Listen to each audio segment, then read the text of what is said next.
Hello everyone, my name is Mitchell Tosi, and my U number is U57356164.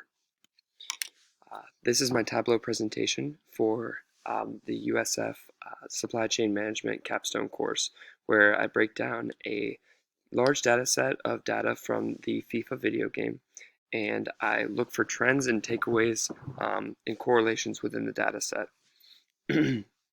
Without further ado, I will go into my visualizations and the main takeaways that I found throughout this data visualization. So the first point I would like to discuss is the comparison between the sprint speed by nationality. The top 20 teams in the FIFA current rankings were gathered for the dataset, as there was a large number of teams within the data. And I was looking to see if the sprint speed by nationality has any correlation to the team's overall success. My initial thought was that the faster the team is and the quicker or the higher overall average sprint speed will result in higher ranked teams. There appears to not be too strong of a correlation between the two. However, Brazil is the #1 ranked team, and they can be found in the third place here.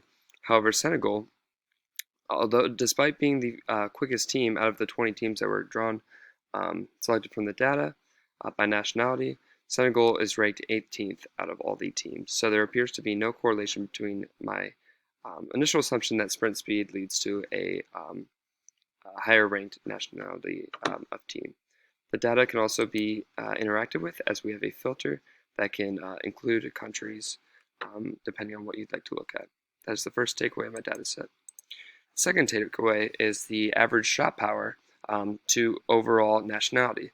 My initial assumption was that teams with a higher average overall would result in teams with a higher shot power would also correlate to having a higher average overall.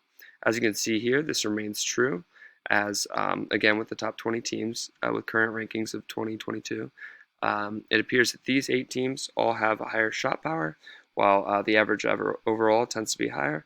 However, on the other hand, the other side of the data, teams with lower average overalls also have lower average shot powers as well. Additionally, the average overall of the data and the shot power does not necessarily correlate to the national rankings found in the data set, as Portugal is not is ranked number 9th. However, they have the highest overall. So this is another takeaway that I found from the data set, is that the average overall doesn't necessarily relate to the current rankings of the teams.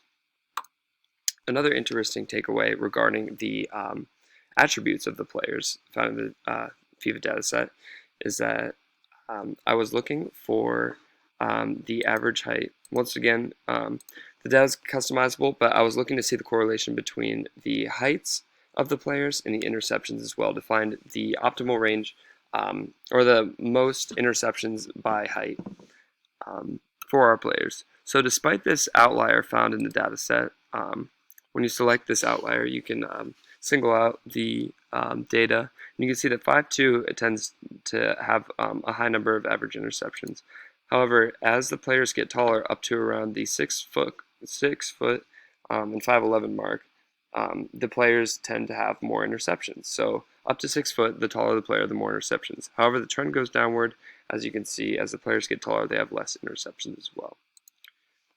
The final takeaway is when I compared the average sprinting speed by weight. There's a clear correlation, as you can see on the x-axis. We have the weight of the players, and the lighter the player, it appears that they have a higher sprinting speed. However, as the players get heavier, despite this single outlier, the general trend shows that the heavier the player, the slower they tend to be. So this is my last visualization that concludes all the data together. My first takeaway being that up to a certain point, this is the ideal range for interceptions by height. As players get taller, up to 6 foot, they tend to have more interceptions, and as they pass that 6 foot mark, they tend to have less interceptions. The lighter the player, the quicker they are, and the heavier the player, the slower they are. The sprint speed does not correlate to the current national FIFA rankings, and also the average shot power and overall does not correlate to the overall rankings of the team, And then the final takeaway is that the average overall does correlate to the average shot power of the team. Teams with higher shot powers have also higher overalls. That is the conclusion of my presentation. Thank you very much.